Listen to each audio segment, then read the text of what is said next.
अस्सलामु अलैकुम नाजरीन। दो तीन मेज़ों पर कुछ खुशपोश लोग बैठे खाने पीने और बातें करने में मसरूफ़ थे। कोने में एक सिख फैमिली बैठी थी। सिख कोई फौजी था और यूनिफॉर्म में था। साथ उसकी बीवी और एक छोटी बच्ची थी। सिख अखबार पढ़ रहा था। मैंने कई रोज़ से भारत का कोई अखबार नहीं पढ़ा था। सोचा चाय पी लूँ। प्लेटफार्म के स्टॉल से अखबार लेकर पढ़ूँगा। अखबार में कश्मीर के महाज के बारे में खबरें छपती रहती थीं।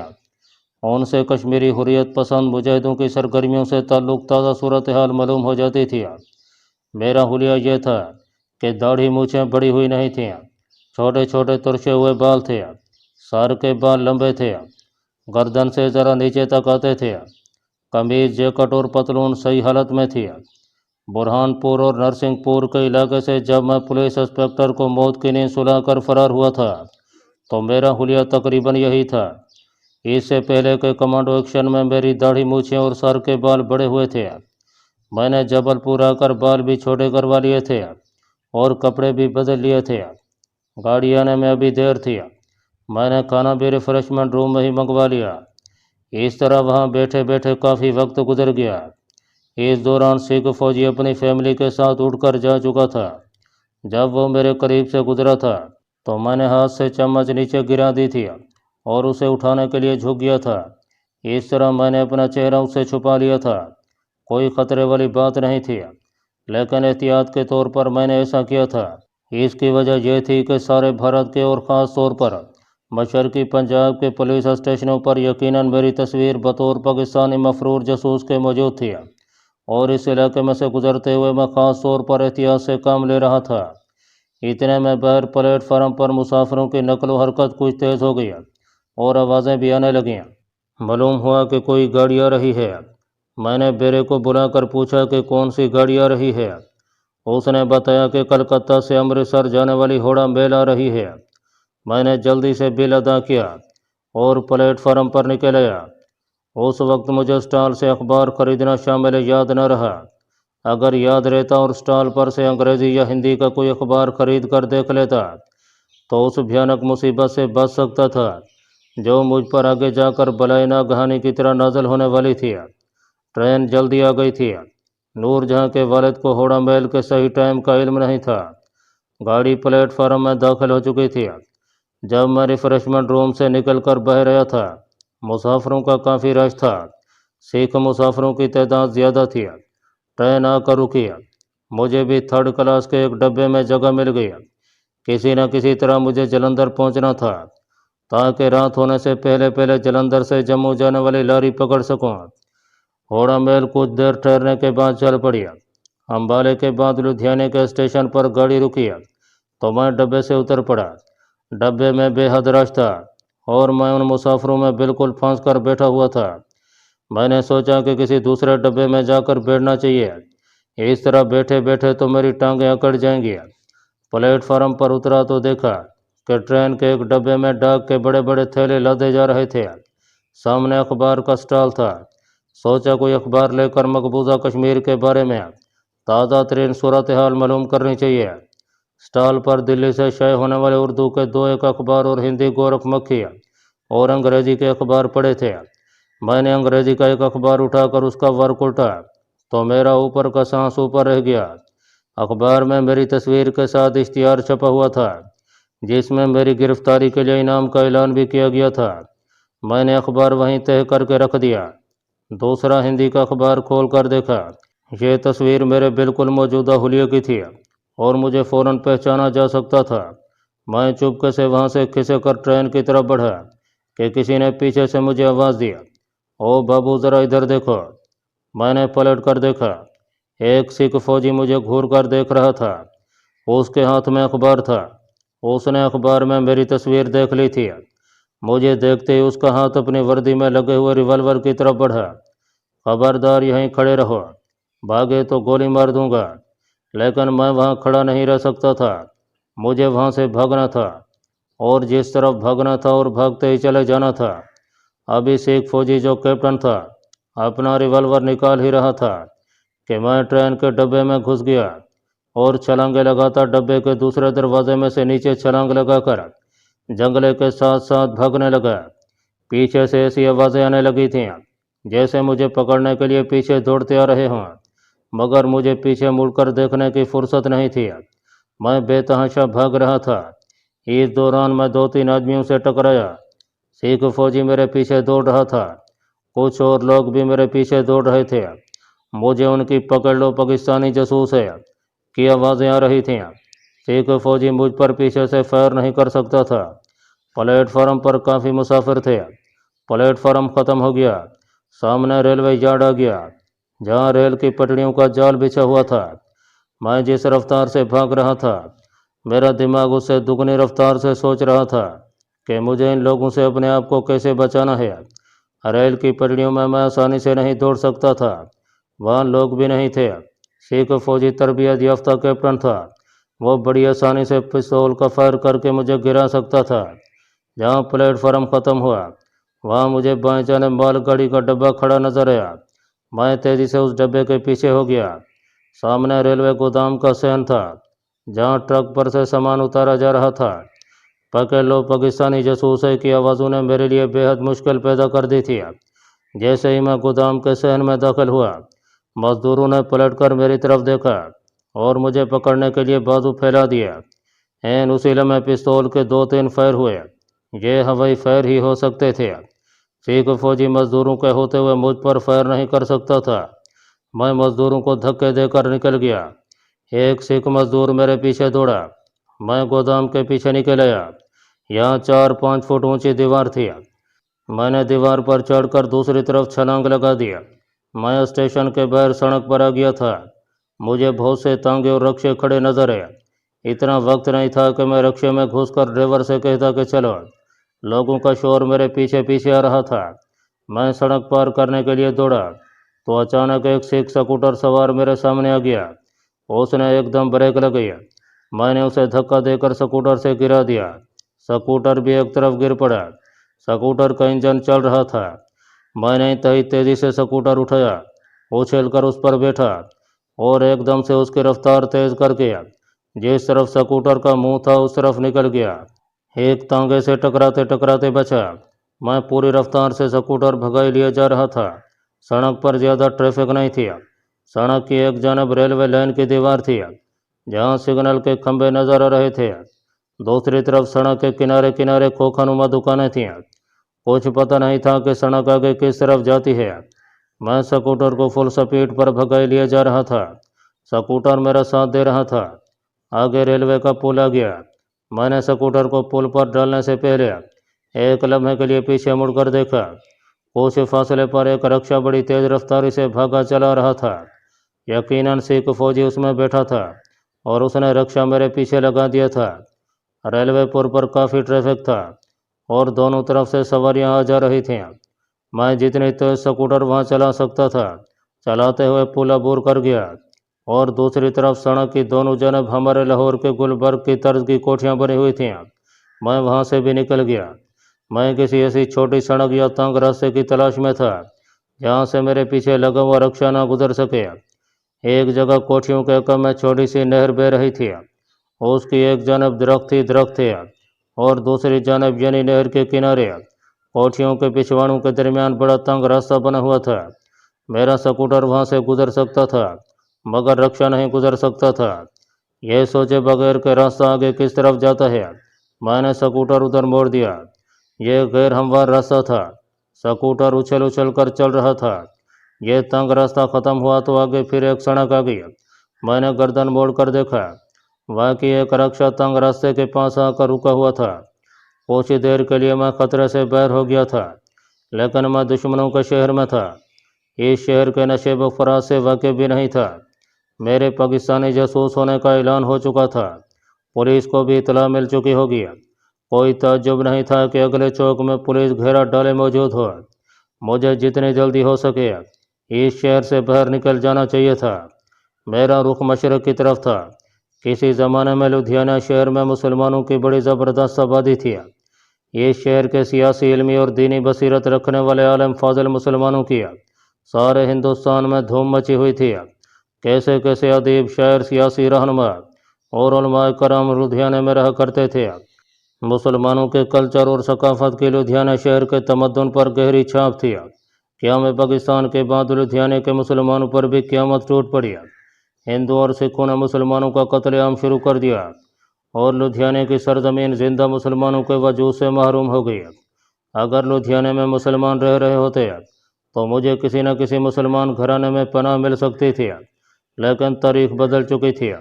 لدھیانہ میں ایک بھی مسلمان کا گھر نہیں بچا تھا، ان کے گھروں کو لوٹ کر نظر آتش کر دیا گیا تھا اور باہر سے ہندو سکھ آ کر آباد ہو گئے تھے۔ میرا سکوٹر سڑک پر بھاگا جا رہا تھا اور میرا دماغ تیزی سے سوچ رہا تھا کہ مجھے کیا کرنا چاہیے۔ اس وقت مجھے کسی ایسی جگہ کی ضرورت تھی جہاں میں کچھ دیر کے لیے چھپ جاؤں، کیونکہ شہر کی پولیس نے یقینی طور پر اسٹیشن کے ارد گرد کے علاقے کی ناکہ بندی کر لی تھی اور سڑک پر کسی بھی جگہ لدھیانہ پولیس مجھے پکڑ سکتی تھی۔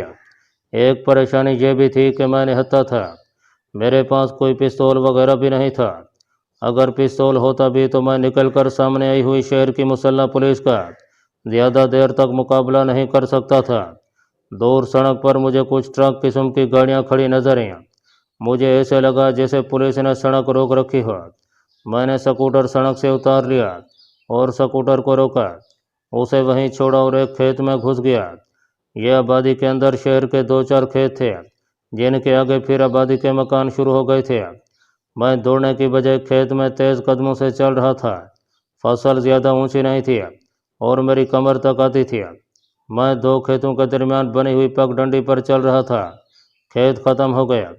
رات کا وقت ہوتا تو اندھیرا مجھے چھپا لیتا، مگر یہ دن کا وقت تھا۔ شروع نومبر کا آسمان صاف تھا، دھوپ نکلی ہوئی تھی، میری تصویر اخباروں میں چھپ چکی تھی، کوئی بھی پولیس والا مجھے پہچان سکتا تھا۔ یہ بات بھی تھی کہ جو سکھ میرے پیچھے لگا ہوا تھا وہ فوجی تھا، اس نے لدھیانہ کی ملٹری پولیس کو بھی ضرور خبر کر دی ہوگی اور ملٹری پولیس بھی اس علاقے میں میری طرف بڑھ رہی ہوگی۔ میرے لیے کسی جگہ چھپ جانا بے حد ضروری تھا اور چھپنے کے لیے کوئی ایسی جگہ نظر نہیں آ رہی تھی جہاں کوئی میری مخبری نہ کر سکے اور پولیس مجھے پکڑ نہ سکے۔ میں کھیتوں سے نکل کر ٹہلی کے درختوں کے نیچے سے ہو کر گزر رہا تھا کہ اچانک سامنے ایک چھوٹا سا چرچ یعنی گرجا گھر نظر پڑا۔ گرجے کا چھوٹا سا احاطہ تھا، احاطے کے اندر گرجا گھر کی پرانی عمارت تھی، اس کا بڑا دروازہ بند تھا۔ مجھے خیال آیا کہ مجھے گرجا گھر کے پادری صاحب سے یعنی فادر کے پاس پناہ مل سکتی ہے۔ عیسائی ہونے کے ناطے فادر میں ہندو سکھوں والا تعصب اور مسلمانوں سے نفرت کا شدید جذبہ نہیں ہوگا۔ اس کا مجھے بھارت کے فرعونوں کے درمیان اپنے قیام کے دوران تجربہ بھی ہو چکا تھا۔ میں جلدی سے چرچ کے احاطے میں داخل ہو گیا۔ ایک طرف چھپر کے نیچے بھینس بندھی ہوئی تھی، ایک آدمی اس کے آگے چارہ ڈال رہا تھا۔ اس نے میری طرف بالکل نہ دیکھا اور اپنے کام میں مصروف رہا۔ میں گرجا گھر کے ہال کا دروازہ کھول کر اندر چلا گیا۔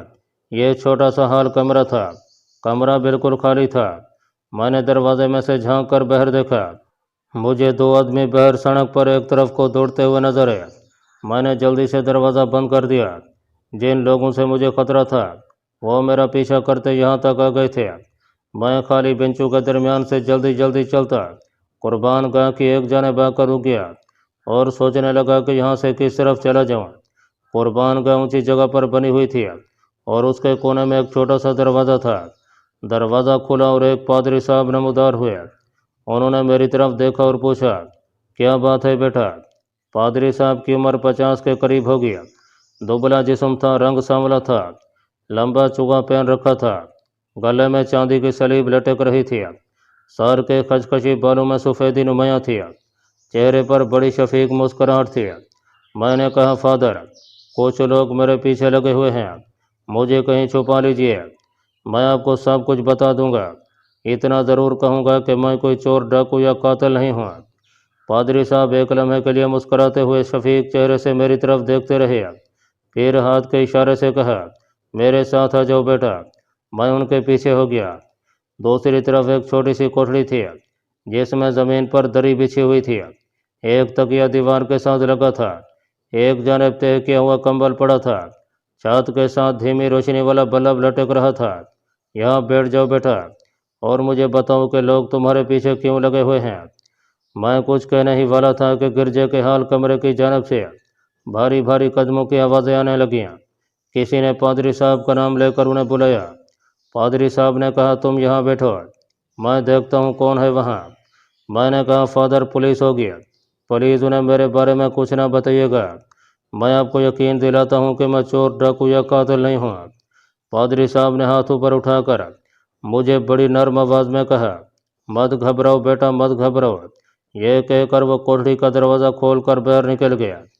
उनके जाते ही मैं जल्दी से दरवाजे के पास आकर दरवाजे की बारीक दर्द में से हाल कमरे में देखने लगा। मेरा खदशा दुरुस्त था। गिरजा घर के छोटे से हाल कमरे में पुलिस के आदमी खड़े थे। उनमें 3 सिख सिपाही थे और एक उनके साथ हिंदू इंस्पेक्टर या थानेदार था। वो कमरे के दरवाजे से काफ़ी आगे आकर बेंचों के दरमियान खड़े थे। पादरी साहब कुर्बान गाह की सीढ़ियाँ उतरकर पुलिस के सिपाहियों के पास जाकर उनसे बातें करने लगे। मुझे उनकी सिर्फ हल्की हल्की आवाज़ें ही आ रही थीं, लफ्ज़ समझ में नहीं आ रहे थे। मेरे दिल की धड़कन उस वक्त ज़रूर तेज़ हो गई थी। ये बात साफ ज़ाहिर थी कि पुलिस पादरी साहब से मेरे बारे में ही पूछ रही थी, और अगर पादरी साहब पुलिस को बता देते कि जिस पाकिस्तानी कमांडो की उन्हें तलाश है वो अंदर कोठड़ी में छुप कर बैठा हुआ है, तो उस कोठड़ी में से फरार होने का दूसरा कोई रास्ता नहीं था और पकड़ा जाना यकीनी था। मैं जज्बात की हिजानी कफियत के साथ दरवाजे के साथ लगा बारीक दर्द में से पादरी साहब को पुलिस के साथ बातें करते देख रहा था। पादरी साहब ने बातें करते हुए थानेदार के किसी सवाल के जवाब में नफ़ी में सर हिलाया, तो मैं समझ गया कि उन्होंने पुलिस को मेरे बारे में नहीं बताया। मुझे कुछ हौसला हुआ। थानेदार पादरी साहब से ज़ोर देकर कुछ कह रहा था, फिर उसने पादरी साहब से हाथ मिलाया, सिपाहियों को लेकर हाल कमरे से निकल गया। मेरी जान में जान आई। मैं दरवाजे से हटकर दरी पर बैठ गया। इतने में पादरी साहब भी अंदर आ गया।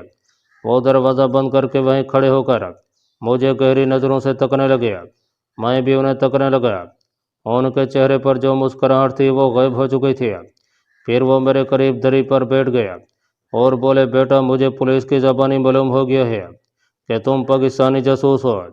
ये बात मेरे ज़मीर को हरगिज़ गवारा नहीं कि मैं अपने मुल्क के दुश्मन की मदद करूं और उसे पुलिस के हवाले न करूं, लेकिन मैं तुम्हें पनाह दे चुका हूं। ये बात भी मेरे मसलक के खिलाफ है कि तुम्हें पनाह देने के बाद पुलिस के हवाले कर दूं। हम हिंदुस्तान के बाशिंदे हैं, हमारी वफादारियां अपने मुल्क के साथ हैं। पादरी साहब अपने तौर पर बिल्कुल दुरुस्त कह रहे थे। मैंने उन्हें समझाने और अपनी पोजीशन वाज़ेह करने की कोशिश करते हुए कहा, फादर, मैं पाकिस्तानी जासूस नहीं हूँ, मैं कश्मीरी मुजाहिद हूँ।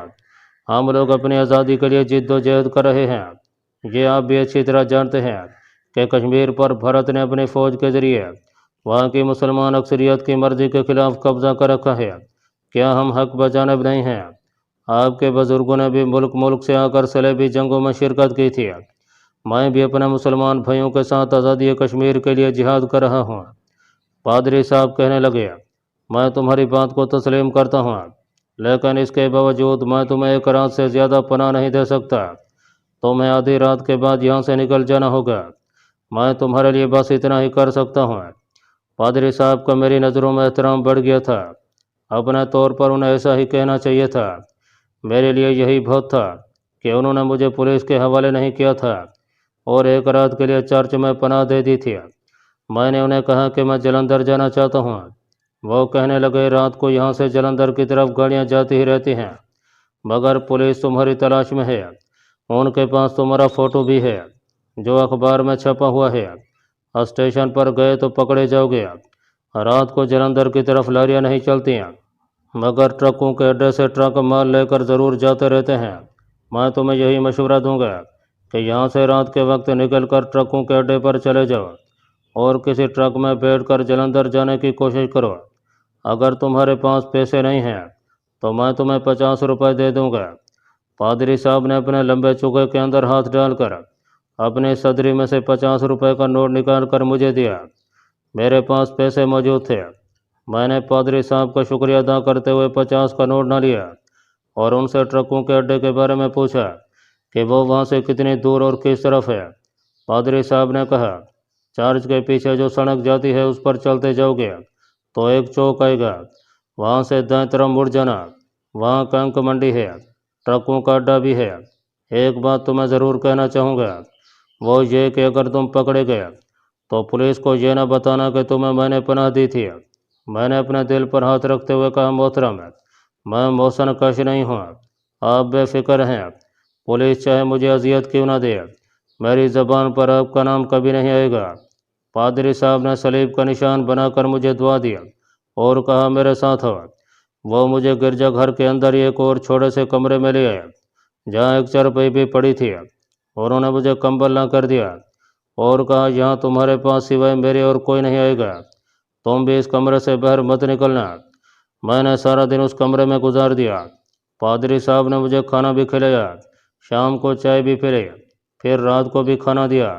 जब रात गहरी हो गई तो मैं वहाँ से निकलने का प्रोग्राम बनाने लगा। पादरी साहब रात के 2 बजे मेरे पास आकर कहने लगे, इस वक्त रात के 2 बजे हैं, सड़कें खाली पड़ी हैं, तुम्हारे लिए यहाँ से निकलने का इससे बेहतर और कोई मौका नहीं है। मैंने उठकर पादरी साहब से हाथ मिलाया। उन्होंने बड़ी शफकत से मेरे सर पर हाथ रखा और कहा, तुम्हें खुदावंद के सपुर्द किया। उन्होंने मुझे गिरजा घर की इमारत के पिछवाड़े से बाहर निकाल दिया।